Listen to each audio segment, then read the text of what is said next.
আসসালামু আলাইকুম রহমতুল্লাহ। আমি আজকে দেখাবো ফুরফুরার বর্তমান গতিশীলের কিছু ভুল এবং তাদের আকিদা, ইসলামী আকিদা শিক্ষা এই বইয়ের কিছু ভুলভ্রান্তি, যার মাধ্যমে আমরা সংশোধন হয়ে যাব। তারা যদি 6 বলে থাকে, আমি 1 থেকে 100-এর মধ্যে গবেষণা করে সঠিক তথ্যটা তুলে ধরার চেষ্টা করছি। যেরকমভাবে সিংহায় ফুৎকার দেওয়া সম্পর্কে 2টা আয়াত এখানে উল্লেখ করা আছে, যা 2টাই আয়াত নাম্বার ভুল দেওয়া।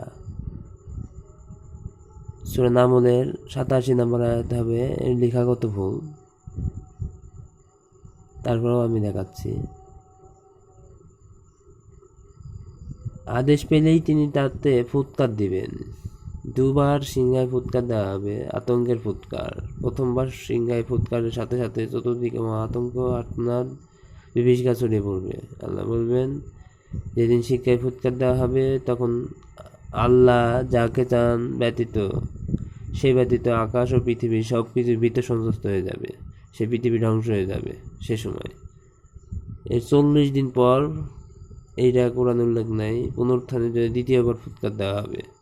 অতঃপর পুনরায় তাতে ফুৎকার দেওয়া হবে, ফলে সকলে দণ্ডায়মান হয়ে দেখতে থাকবে। এই ভুলটা তারা যেন সংশোধন করে। আচ্ছা, তারপরেও পরিপূর্ণ আলোচনা হয়নি।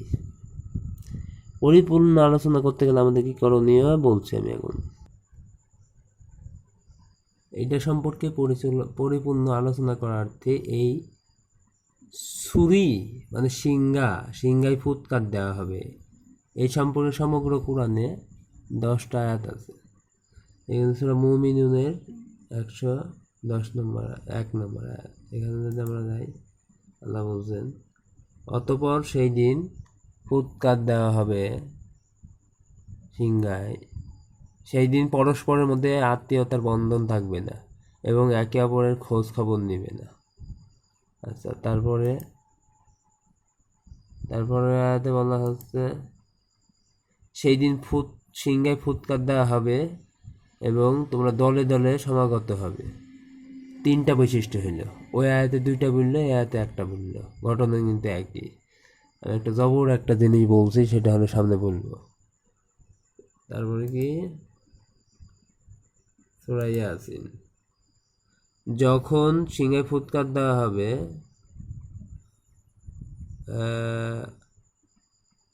আজদাসি মানে কবর সমূহ।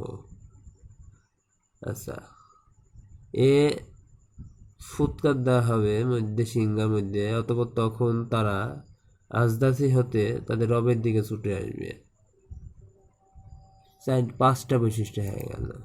আচ্ছা, তারপরে কি, হাক্কা এই যে মজার বিষয় যে এইটাই, সেটা হলো এখানে বলা হচ্ছে, অতঃপর যখন ফুৎকার দেওয়া হবে সিংহার মধ্যে, আহিদাতুন একবার, একটি মাত্র ফুৎকার। এই যে, আচ্ছা, তাহলে একটি মাত্র ফুৎকার এখানে তুমি দেখে ফেললে, তাহলে এক আয়াত এক সমগ্র কোরআনে, এই জন্য জিকিরকারীকে জিজ্ঞাসা করার জন্য বলা হয়েছে, মানে সমগ্র কোরআন যার নখদর্পণে এবং সব খবর রাখেন তাকে জিজ্ঞাসা করার জন্য বলা হয়েছে। এ আয়াতে বলছে যে একটি মাত্র ফুৎকার। যে, কিন্তু আবার আরেকটি জায়গায় বলা হয়েছে, আমি দেখাচ্ছি জিনিসটা। এই যে, ওখানে কিন্তু বলা হইল মাত্র একবার, কিন্তু ওই আয়াত পড়ি যদি কেউ না একবার ফুৎকার দেবে, তাহলে ভুল বলবে। কিসের জন্য? আরেকটা আয়াতে বলা হচ্ছে, ওই আয়াতে বহুত পরের সূরা, ওইটা হলো 1 সূরার অনেক পরের সূরা। এখানে আবার বলা হচ্ছে যে, এবং ফুৎকার দেওয়া হবে সিংহার মধ্যে, অথবা মুছে যাবে যারা আকাশ সমের মধ্যে আছে এবং যারা জমিন সমানের মধ্যে আছে, এছাড়া যাদেরকে ইচ্ছা করবেন আল্লাহ, এটা বাদ দিয়ে। এবং ফুৎকার দেওয়া হবে তার মধ্যে আবারও, এই যে আবার ওখরা, আচ্ছা ওখরা মানে কি প্রথমবার ফুৎকার দেওয়া হলো পরে আবার ফুৎকার দেওয়া হবে, তাহলে দুইটা ফুৎকার, এই দেখো দুইটা, ওখানে বলা হলো একটি মাত্র ফুৎকার, এখানে আবার বললাম দুইটা, তাহলে দুই জায়গার খবর যদি কেউ না জানে তাহলে কিন্তু এই লোক পথভ্রষ্ট হয়ে যাবে।